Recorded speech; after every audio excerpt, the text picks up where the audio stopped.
আসসালামু আলাইকুম রহমতুল্লাহি ওবারাকাতুহু।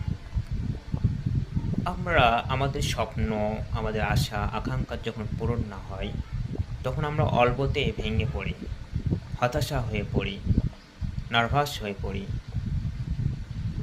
কিন্তু আপনি কি ভেবেছেন যে পাতাবিহীন গাছটি একদিন বসন্তের জন্য অপেক্ষা করে?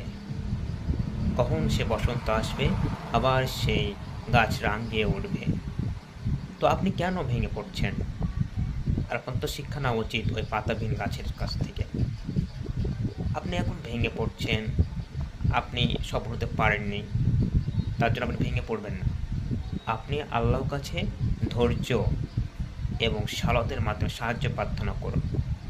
ইনশাআল্লাহ আপনার জীবনেও একদিন বসন্ত আসবে এবং আপনার জীবন রাঙিয়ে উঠবেন।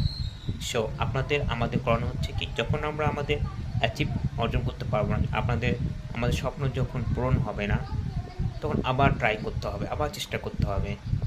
সাথে ধৈর্য এবং সলাতের মাধ্যমে আল্লাহ সুবহানাহু ওয়া তাআলার কাছে সাহায্য প্রার্থনা করতে হবে। আসসালামু আলাইকুম ওয়া রাহমাতুল্লাহি ওয়া বারাকাতুহু।